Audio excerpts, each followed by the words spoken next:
안녕하십니까. 오늘은 미국 달러와 브릭스에 대한 이야기를 좀 드리겠습니다. 레이건 시절 재무차관을 지냈던 폴 크레이그 로버츠, 이분의 달러 위기론을 좀 들어보도록 하겠습니다. 그리고 제국의 이자 비용이 국방비를 초과하면 어떤 일이 일어나는가, 역사적인 사례를 좀 소개하겠습니다. 미국은 브릭스에 대응 방안이 있는가, 이런 내용을 중심으로 방송을 진행하겠습니다. 먼저 월스트리트저널에 올라온 이 지도를 잠깐 보도록 하겠습니다. 미국 전역에서 이제 이 팔레스타인 관련 이제 지지하는 시위, 이것이 확산되는 것을 맵으로 나타내 주는 겁니다. 인원도 점점 더 늘어나고 있습니다. 미국의 주류 세력들, 지배 세력들이 여기에 이제 특히 경계하는 이유는 이 젊은이들의 여론 확산이 이 전 인종대로 골고루게 이제 분포되고 있다는 겁니다. 만약 이 여론이 커지게 되면은 전 이 연령대, 전 인종, 전 연령대로 이렇게 확산이 될 수 있는 거죠.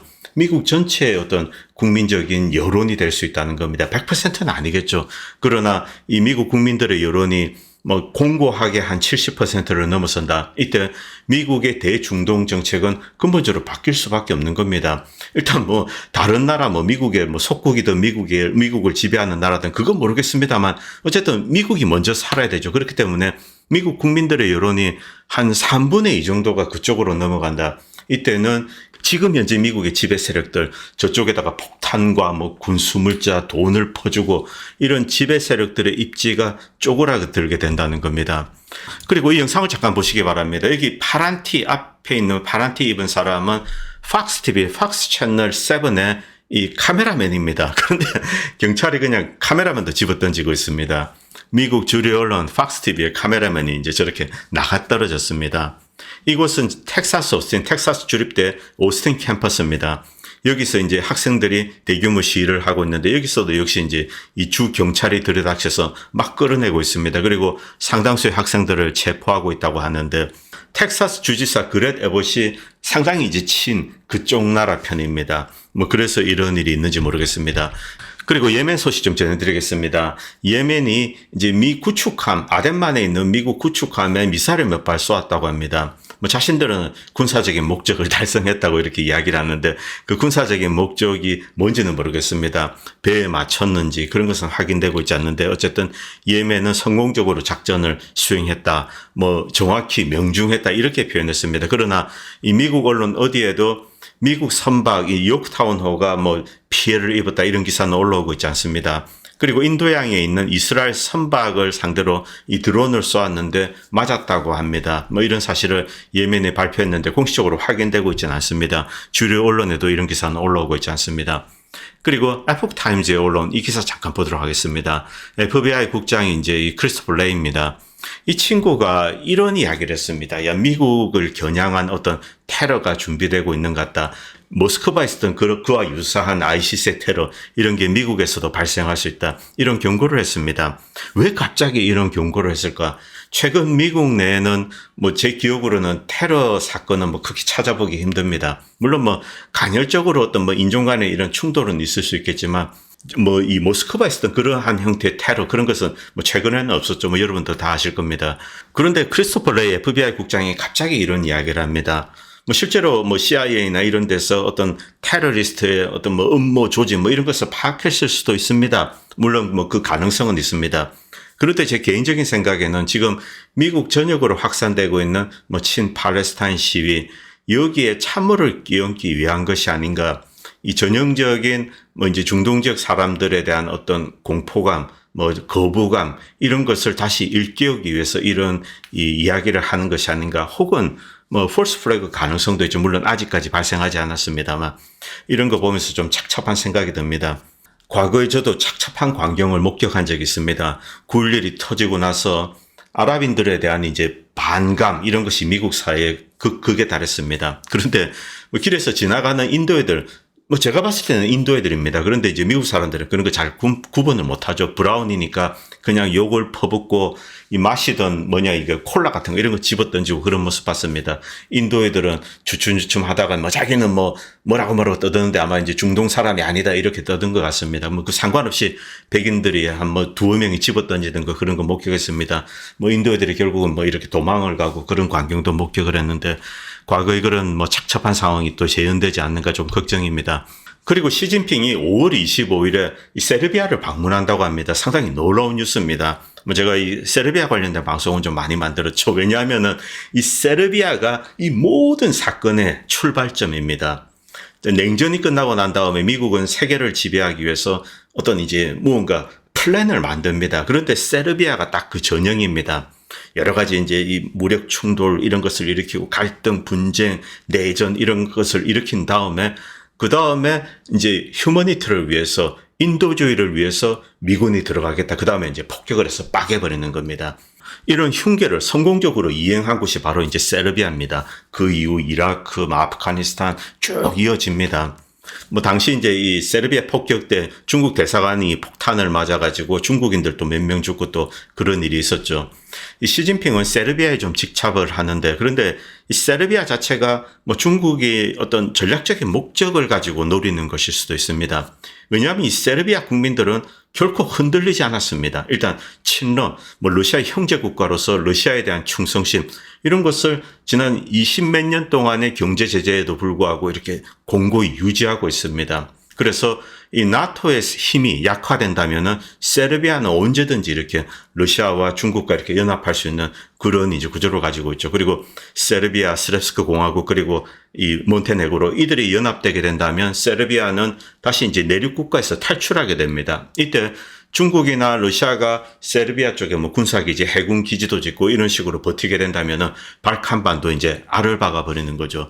어쨌든 시진핑이 5월 25일 날 중국 대사관 피격 그것을 기념해서 이 세르비아를 가는데, 제가 이제 지난 방송도 말씀드렸지만 이 나토는 세르비아를 두고 또다시 무슨 흉계를 꾸미고 있습니다. 이것을 저지하기 위한 것이 아닌지 중국은 최근에 중국 기준으로는 최신형 대공 시스템을 세르비아에 공급하고 있고, 그리고 지난 뉴스에 이란이 이제 드론을 이렇게 세르비아에 공급하고 있다고 합니다. 세르비아 육군은 강하기 때문에 육군만으로는 주변 국가들이 세르비아를 상대할 수 없습니다. 그리고 언제든지 코소보나 이런 것을 평정할 수 있죠. 코소보 평정하는 데는 며칠이 걸리지 않습니다. 자, 그래서 나토 역시 이제 긴장하지 않을 수가 없습니다. 중국이 계속 이 세르비아에 뭐 속된 말로 침을 바르고 있는 겁니다. 그리고 파이낸셜 타임즈에 이런 기사가 올랐습니다. 러시아는 맛을 보여주는 것 같습니다. 뭐 미국이나 EU에서 이 러시아의 이제 외환 보유금 이것을 이렇게 압류하고 있는데 이것을 몰수해 버리려는 그런 흉계를 꾸미고 있습니다. 자, 이 러시아는 여기에 대응해서 일단 JP모건 러시아 내 아직까지 영업을 하고 있습니다. 뭐 어떤 이유 때문에 영업을 하고 있는지 그런 것은 모르겠습니다만 4억 4천만 불 이것을 일단 압류하는 그런 이제 법원 명령을 획득을 했습니다. 이것은 압류입니다. 몰수는 아닙니다. 그리고 미국이나 서유럽도 러시아의 금융자산을 몰수하지 않았습니다. 여전히 압류하고 있는 상태입니다. 그러나 저는 가능성을 좀 낮게 봅니다. 왜냐하면 이것은 미국 특히 서유럽의 자살행위입니다. 그렇기 때문에 실제 몰수할 것 같지는 않고, 또 러시아는 여기에 대응해서 뭐 언제든지 반격할 수 있는데 러시아가 반격을 하게 되면은 더 큰 피해를 유럽이 입게 됩니다. 그래서 이 가능성은 좀 낮게 봅니다. 그리고 여러분들이 이제 뉴스에서 보셨겠지만 블링컨이 중국을 왔습니다. 뭐 블링컨 지도 좀 착잡할 겁니다. 왜냐하면은 이 중국에 가서 해야 되는 이야기가 대단히 어려운 이야기입니다. 러시아에 지원하지 마라 이런 경고도 해야 되고, 또 여러 가지 이제 경제 그리고 중국 은행 관련돼서 뭐 제재 위협, 글자 그대로 이 중국에 위협을 하러 간 겁니다. 그런데 지금 미국이 중국에 이렇게 위협을 할 수 있는 그런 상황은 아닙니다. 분명히 오히려 중국에 협조를 요청해야 되는 그런 상황이죠. 여기 보시면 아시겠지만 뭐 빨간 카펫 이런 것도 없습니다. 그냥 내려서 오른쪽에 있는 사람이 뭐 중국 관리인지 그건 모르겠습니다. 중간에 있는 사람은 미국 대사입니다. 주중국 이제 미국 대사죠. 자, 어쨌든 이 블링컨이 왔습니다만 역시 뭐 중국 분위기는 좋지 않습니다. 오늘 올라오는 뉴스로 보면은 이 블링컨이 뭐라 떠드는데 중국은 뭐 거기에 대해서 코웃음을 치는 그런 상황입니다. 블링컨이 이번에 온 가장 중요한 이유는 중국에 대해서 제재 위협을 하러 온 겁니다. 첫 번째 이유는 러시아랑 이제 교역을 하지 마라. 중국이 그 이야기를 듣지 않죠. 두 번째 이유는 중국 금융기관에 대한 어떤 제재, 그리고 무역 제재 이런 겁니다. 포괄적으로 이야기하면은, 자, 이런 일을 하면은, 미국이 싫어하는 이런 일을 하면은 중국에 제재를 때릴 수 있다. 뭐 어떤 제재인지는 드러나고 있지 않습니다. 그런데 공교롭게 지금 EU 이제 이 집행위원회입니다. 해외 보조금과 관련돼서 자, 영장도 없이 사전 경고도 없이 어떤 중국 회사, 네덜란드와 폴란드에 있는 이제 중국 회사의 사무실 여기를 급습을 해서 휴대폰 IT 장비를 압수했다고 합니다. 그리고 민감한 정보에 대해서 접근을 요구했다고 합니다. 상당히 놀라운 일입니다. 아무리 이제 이렇게 어떤 회사가 들어와 있고 그 나라의 법을 따라야 되지만은 뭐 어떤 사전 경고나 영장 없이 갑자기 들이닥쳐서 조사를 하는 거죠. 물론 이 해외 보조금 관련된 이슈는 심각합니다. 중국의 A라는 회사가 미국에 투자를 했습니다. 그런데 미국이 허용하지 않는 불법적인 보조금을 받으면서 미국의 투자한 회사가 영업에 이제 어떤 이익을 취하고 있다. 이 경우는 제재를 해야 됩니다. 맞습니다. 보조금 관련된 것은 조사를 해야 되죠. 그런데 경고 없이 이런 식으로 하는 것은 대단히 이례적이라는 겁니다. 그리고 이들에게 어떤 스파이 혐의까지 적용하고 있습니다. 물론 뭐 중국 스파이는 당연히 EU나 미국에 있겠죠. 어떤 내용인지 모르겠습니다만 일단 대외 보조금 조사다 이렇게 이야기를 하고 있습니다. 그런데 바로 이제 숄츠가 중국을 방문하고 돌아간 지 이틀 뒤입니다. 숄츠는 나름대로 이제 이번 중국 방문을 이렇게 자화자찬했습니다. 뭐 좋은 결과를 얻었다 이렇게 이야기를 했지만은 그러나 돌아가자마자 이런 일이 터졌기 때문에 숄츠의 방중이 실패가 아닌가 이렇게 좀 의심하는 사람들이 많습니다. 자, 지금 EU나 미국이 이 중국을 압박하는 가장 중요한 이유는 바로 이 중국이 브릭스 출범에 있어서 코어죠, 코어. 중국이 브릭스의 뭐 이 기둥이라고 할 수 있습니다. 러시아는 큰 나라고 강한 나라이긴 합니다만 중국을 대체할 수는 없습니다. 그리고 러시아는 미국의 패권을 도전할 수 있는 그런 사이즈의 그런 국력의 나라가 아닙니다. 당연히 유럽에도 이제 도전하기가 힘들죠. 이 미국의 패권 그리고 서유럽의 패권에 도전할 수 있는 어떤 덩치와 국력을 가지고 있는 나라는 분명히 중국입니다. 그런데 이 중국을 미국과 EU가 이제 공격을 하려고 하는데 이게 만만치가 않은 거죠. 그래 여기저기 찔러보고 뭐 때려보고 뭐 해보는데 이게 잘 바뀌지가 않는 겁니다. 물론 중국이 어떤 공격을 가해왔습니다. 그런데 중국의 A라는 공격을 가하면은 B라는 또 반격을 맞고 또 상처를 입고 혹은 부작용으로 시달리고 이런 일이 지금까지 계속 반복되어 왔죠. 그래서 중국에 대한 제재는 실패했다. 러시아에 대한 제재도 실패했는데 중국에 대한 제재는 뭐 실패 가능성이 훨씬 높는 거, 그건 뭐 너무 당연한 겁니다. 그리고 이것은 미국의 이 소비자들 크레딧 카드 부채가 늘어나는 겁니다. 대단히 가파른 속도로 늘어나고 있습니다. 특히 콧땡땡 이후에 1.0 트릴리언 달러. 이 크레딧 카드는 이 대단히 짧은 이 단기 부채입니다. 빨리빨리 갚아야 되죠. 여기서 이제 크레딧 카드 부채에 어떤 문제가 발생하면은 내수 경기가 갑자기 쉽게 됩니다. 왜냐하면 이것은 빨리 갚아야 되는 빚이기 때문에 그렇습니다. 그리고 이자율도 높습니다. 그리고 영국의 경제학자가 재미있는 현상을 발견을 했습니다. 자, 어떤 국가 부채가 있습니다. 공적 부채라고 이제 통틀어서 이야기하겠습니다. 공적 부채에 대해서 이자 비용이 있을 겁니다. 내가 한 1억의 공적 부채를 가지고 있는데 이자 비용이 뭐 100만 원이다. 이런 식으로 내면 됩니다. 그런데 국방비가 이 100만 원인데 만약 공적 부채 이자 비용이 100만 원을 국방비를 초과한다. 이렇게 되면은 조금 있다가 제국이 몰락했다는 겁니다. 그런 역사적인 사례를 이 영국의 경제학자는 이야기를 하고 있습니다. 자, 미국의 공적 부채는 지금 거의 뭐 35 트릴리언 달러로 달려가고 있습니다. 그리고 이제 매년 지불해야 되는 이자 비용이 거의 뭐 1.6 트릴리언 달러 이 정도죠. 그런데 이자 비용이 1.6 트릴리언 달러인데 미국 국방비가 1 트릴리언 달러입니다. 뭐 천조국 하죠.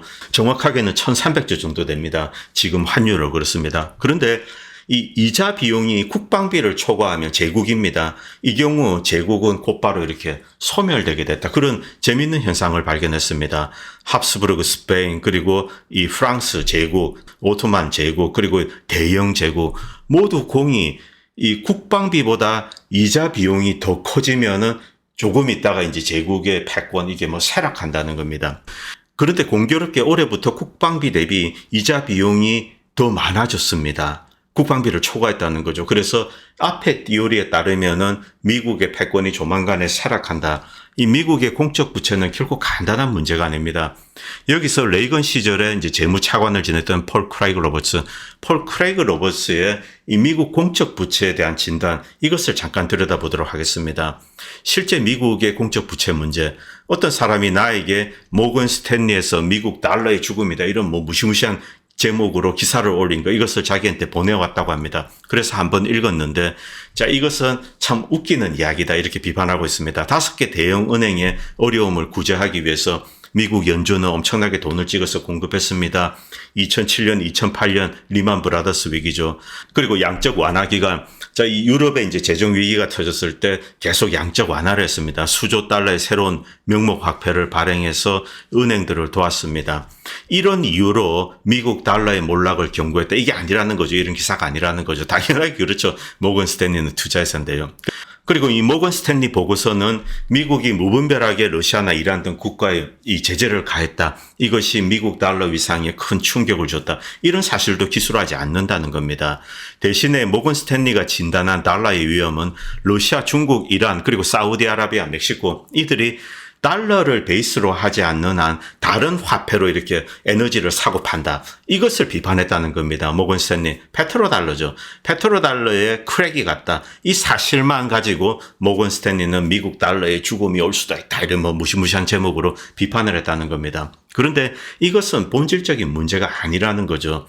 페트로달러보다 더 중요한 문제가 있습니다. 이 기축 통화로서의 미국 화폐, 이 미국 달러의 지위, 바로 그것이 무너지게 되는 것이 진정한 문제다. 이렇게 폴 크레이그 로버츠는 이야기를 하고 있습니다.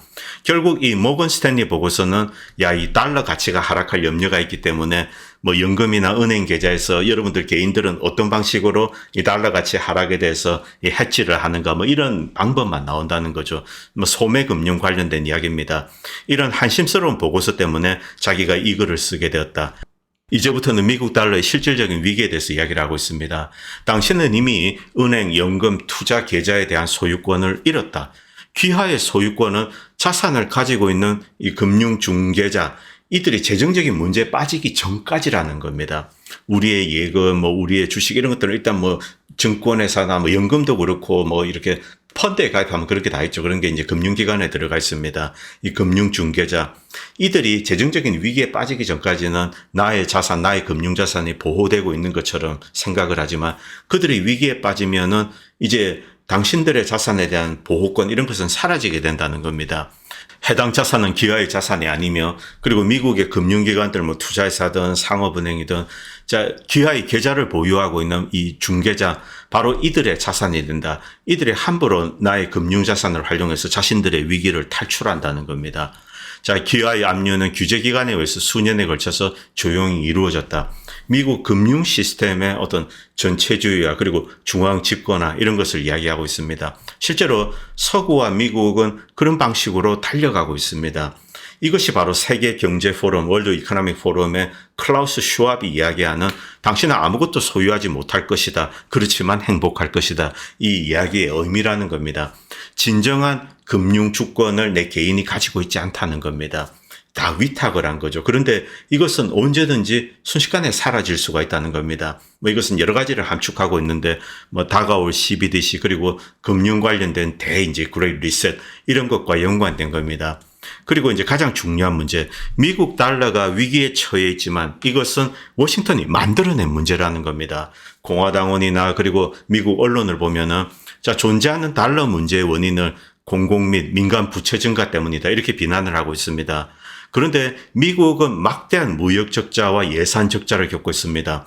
수십 년 동안 이러한 적자는 달러의 죽음을 의미하기 때문에 만약 이런 적자에 계속 시달려왔다면 미국 달러는 이미 망했어야 된다는 거죠. 이 증가하는 무역과 국내 부채 자금을 조달하기 위해서 달러는 이제 지속적으로 약화될 겁니다. 그래서 이미 망했어야 된다는 거죠. 그런데 그렇게 되지 않았습니다. 이 자신이 의회 보좌관으로 근무하고 젊은 시절입니다. 그리고 레이건 시절 미국 재무부 경제정책 이제 차관보로 근무할 때 이러한 무지, 대중의 무지를 처리하기 위해서 좌절감을 느꼈다. 사람들에게 설명을 하는데 잘 이해를 하지 못한다는 겁니다. 미국의 기축통화국으로서의 지위가 유지되는 한 미국이 무역 적자를 겪는다, 재정 적자를 겪는다. 그것 때문에 미국 달러가 망하지는 않는다는 겁니다. 의회, 월스트리트, 은행, 대학 경제학과 어느 누구도 미국 달러가 기축통화라는 것을 이해하지 못하고 있다. 이렇게 이야기하고 있습니다. 폴 크레이그 로버츠의 이야기를 정리하면은 미국이 이 기축통화국의 지위를 유지하는 한 재정 적자나 무역 적자 때문에 망할 필요가 없다는 거죠. 이것을 가장 쉽게 설명한 사람이 앨런 그린스펀입니다. 앨런 그린스펀 그리고 폴 크레이거 로버츠 같이 일을 했을 겁니다. 물론 이번에 이런 이야기에는 많은 반론이 있습니다. 일단 이 폴 크레이거 로버츠는 미국 달러 이 기축통화국의 지위가 유지되는 한, 제가 자주 말씀드렸던 이 표준, 이 스탠다드 표준이죠. 그리고 채널, 플랫폼 이런 것들이 미국으로 이제 통일이 되어 있을 때, 이때는 미국이 아무런 많은 적자를 낸다고 하더라도 이 달러의 지위는 흔들리지 않는다는 거죠. 어쨌든 무역은 확대되고 세계 교역은 확대되고 달러에 대한 수요가 필요합니다. 에너지를 사기 위해서, 다른 나라의 물품을 사기 위해서, 결제하기 위해서 계속 달러에 대한 수요는 창출되기 때문에 그것을 이렇게 공급해 줄 수 있는 나라는 이제 미국의 이제 연준밖에 없습니다. 그렇기 때문에 이 기축통화국의 지위, 달러의 위치는 흔들리지 않는다는 거죠. 공적 부채 재정 적자가 확대된다고 하더라도 찍어서 갚으면 그만이라는 겁니다. 한 국가의 통화가 기축통화국. 자, 이때는 부채에 대한 수요가 무제한이라는 겁니다. 이론적으로는 그렇습니다. 당신의 부채가 세계중앙은행의 준비금이기 때문에 그렇습니다. 미국 부채의 증가는 세계은행 시스템의 준비금, 리저브 커런시의 이 증가를 의미합니다. 중앙은행이 더 많은 준비금을 원함에 따라서 미국 재무부 부채에 대한, 미국 국채에 대한 수요가 항상 존재하게 된다는 거죠. 자금 조달에 문제가 전혀 없습니다. 이 이야기는 전적으로 이 기축통화국의 지위가 유지될 때입니다. 그런데 이런 티오리에는 많은 반론이 있습니다. 그런데 이런 반론조차 어떤 다른 대안을 전제로 하고 있는 겁니다. 미국이 많은 공적 부채, 엄청나게 많은 부채가 있다. 이런 경우는 실질적으로 기축통화국의 지위를 이렇게 훼손시키게 되는데, 그때는 대안이 있는 경우에 그렇습니다. 대안은 언제든지 만들어질 수 있죠. 유로도 미국 달러 시스템에 대한 대안으로 이렇게 등장한 겁니다. 그러나 둘이 사실상 이 야합을 하고 있는 관계죠. 그리고 이 폴 크레이거 로버츠가 재무부 차관으로 있을 때 80년대, 90년대 이 시기에는 미국 금융 시스템은 글자 그대로 이 세계를 지배를 했습니다. 다른 대안이 존재하지 않았습니다. 일본 엔화 같은 경우 1998년, 1999년에 치명적인 이제 일격을 맞았죠. 그래서 미국 달러에 대한 대안 시스템 이런 것은 존재하지 않습니다. 그런데 지금은 상황이 다르다는 거죠. 바로 이 브릭스 공통화폐가 만들어지고 있습니다. 다시 본문으로 돌아오겠습니다. 우리가 수십 년 동안 미국 부채를 갚을 수 없다는 말도 안 되는 소리, 이것은 억제되지 않는 무지다. 빚은 갚을 필요가 없다. 만약 그랬다면 세계은행 시스템 준비금은 이미 붕괴되었을 것이다. 재정적자, 무역적자가 확대될 때 70년대, 80년대 미국의 기축통화국의 지위는 벌써 무너졌을 거다. 이렇게 이야기하고 있습니다. 실제로 연준이 이 은행 준비금을 확대하지 못한 데 따른 그 부작용이 1930년대 미국인들이 겪었던 대공황이다. 루즈벨트가 영국으로부터 빼앗은 역할인 세계통화, 기축통화국의 지위. 이제 미국은 돈을 인쇄하거나 국채를 발행해서 청구서를 지불할 수 있다. 이 루즈벨트가 영국으로부터 완벽하게 이제 빼앗은 겁니다. 그리고 미국 통화, 이제 미국 달러는 세계를 지배하게 됐습니다. 이러한 미국의 특권을 위험에 빠뜨린 것은 워싱턴의 어리석고 참으로 무의미한 경제 제재 조치다. 이 폴 크레이거 로버츠는 미국의 기축통화국의 지위를 흔든 것, 바로 그 주범을 미국 정부 정치권의 경제 제재라고 이야기를 했습니다. 타국에 대한 무분별한 이제 이 제재안, 이런 것으로 인해서 다른 나라들은 다른 대안 시스템을 찾기 시작한 거죠. 실제로 이 브릭스, 자, 이 러시아나 중국 그리고 다른 나라들은 미국으로부터 다양한 제재에 시달렸습니다. 베네수엘라 같은 경우 멀쩡한 이 금을 영국에서 이제 빼앗겨 버렸죠. 압류되어 있습니다. 그리고 아프가니스탄 외환보유금 몰수, 그리고 이라크 다 이런 나라들입니다. 이런 미국 금융 시스템의 부당한 제재를 견딜 수가 없어서 대안 시스템을 만든 거죠. 원래 금융 시스템에는 이러한 형태의 비자본주의적인, 비시장적인 제재는 존재해서는 안 됩니다. 금융은 금융일 뿐입니다. 물건을 사고 그 대가를 지불하고, 그리고 어떤 금융 상품을 사면은 만약에 그 가치가 올라가게 되면은, 혹은 이자 수입이 발생하면은 그것을 다 내가 가져오고, 바로 그것, 이 소유권에 대한 어떤 신적인 절대성, 이런 것을 인정하는 것이 금융 시스템의 기초입니다. 그것을 미국은 무너뜨린 겁니다. 바로 그렇기 때문에 이 기축통화국의 지위가 흔들린다. 이렇게 폴 크레이거 로버츠는 이야기를 하고 있습니다.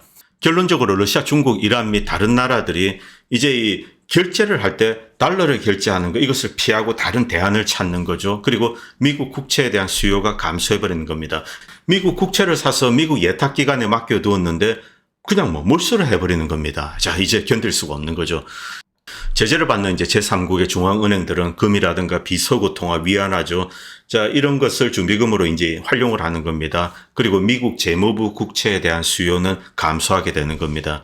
최근 역사상 처음으로 미국의 막대한 공공부채 자금을 조달하는 것이 문제가 된다는 겁니다. 시간이 지남에 따라 세계 경제는 어쨌든 성장합니다. 그리고 미국 국채에 대한 수요는 살아나게 되죠. 그리고 달러가 필요합니다. 그런데 이들이 다른 대안을 찾게 되는 거죠. 역사상 처음으로 미국 공공부채 자금을 조달하는 것이 어려워지게 된 것입니다. 명확하게 말하면 미국 달러 가치가 크게 하락할 위험에 처한 유일한 이유는 바이든의 무분별한 제재 때문이다. 다른 나라들이 달러에서 멀어지고 있다. 미국 부채는 달러를 세계 통화로 표기함으로써만 문제를 해결할 수 있었다. 기축통화국의 지위가 유지되는 한 그렇습니다. 미국 부채는 미국 달러로 표시되기 때문에 연준은 돈을 찍어내고 국채를 사서 그 규모가 아무리 크다고 하더라도 미국 부채는 항상 갚을 수 있었다. 이제 문제는 빚을 갚을 수 없다는 것이다. 이제 문제는 미국 연준이 부채 상환을 위해서 달러를 찍어낼 수는 있습니다. 그런데 외환시장에 들고 갔는데 이 미국 달러를 팔기 위해서 다른 나라 화폐가 필요하죠. 그런데 다른 나라는 미국 달러를 사기 위해서 돈을 찍어내지 않는다는 겁니다. 달러에 대한 신뢰를 잃으면은 달러를 외환시장에 팔게 될 수가 없죠. 그리고 막대한 달러 공급으로 인해서 달러 가치가 하락하게 됩니다. 달러 가치가 하락하게 되면 자, 미국인에게 다른 나라 사람들이 이제 수출하는 제품들 이것에 이제 가격이 올라가게 됩니다. 인플레이션이 일어나고 달러 구매력은 감소하게 되죠. 결국 연준이 무능하거나 돈을 받고 사는 미국의 경제학자들 그리고 생각이 없는 미국 정부, 생각 없는 금융 언론이 만들어낸 죽음의 시나리오다. 달러가 가는 순간 미국의 힘도 따라서 이제 사라지게 된다는 겁니다. 지금 미국 달러 가치는 추락하지 않고 있습니다. 계속 이렇게 스테이한 상태로 버티고 있죠. 엔화 가치가 이제 최근 빠르게 하락하기 때문에 이것이 문제가 되고 있는데, 자, 이 한국이나 일본 그리고 미국의 속국들 이들은 의무적으로 지금 미국이 발행하는 국채를 사고 있는 그런 상황입니다. 또 미국의 수출해서 벌어들인 달러를 자국의 화폐로 바꾸지를 못하고 있습니다. 그런데 이런 기간, 어떤 외압이 작용할 수 있는 기간은 이것은 한계가 있습니다. 한정적이죠. 시한부라는 겁니다. 결국 견딜 수가 없는 어느 순간이 오면은 그것을 팔게 된다는 거죠. 중국은 미국 이 국채를 포지션을 계속 줄이고 있습니다. 여기서 중국의 예를 들겠습니다. 2009년입니다. 미국의 퍼블릭 뎁이 한 6 트릴리언 달러, 6 트릴리언 달러 정도일 때 중국은 한 1 트릴리언 달러, 1 트릴리언 달러 정도의 미국 국채를 들고 있었습니다. 무려 미국 국채의 한 6분의 1을 중국이 들고 있었습니다. 그런데 지금 중국의 국채는 그보다 이제 규모가 작습니다. 1 트릴리언 달러가 되지 않습니다. 그런데 미국의 전체 공적 부채는 34, 35 트릴리언 달러에 육박합니다. 한 35분의 1 정도로 보시면 됩니다. 중국은 이제 상대적으로 이렇게 계속 줄여온 겁니다. 그리고 뭐 러시아 이런 거 말할 것도 없습니다. 러시아 역시 뭐 미국 국채 투자포 지금 사지도 않습니다. 살 수도 없지만요. 그리고 러시아 정부 같은 경우는 대외 부채가 전체 GDP 대비 10%를 넘지 않고 있습니다. 자, 지금 미국의 정치적인 압력, 외교적인 압력이 먹히는 순간까지는 지탱이 가능하지만 언제 이게 무너질지가 모르게 되는 거죠. 그때는 이 출구를 향해서 사람들이 섀도우를 할 수가 있는 겁니다. 바로 이 문제를 폴 크레이그 로버츠는 지적하고 있습니다. 오늘 방송은 여기까지 하겠습니다. 그리고 내일은 로전 관련된 이야기를 좀 드리겠습니다. 감사합니다. 안녕하십니까. 본 채널은 유튜브 수익 창출 정지로 광고나 멤버십 없이 시청자님들의 후원으로만 유지됩니다. 여러분의 성원은 작은 목소리에 큰 힘이 됩니다. 감사합니다.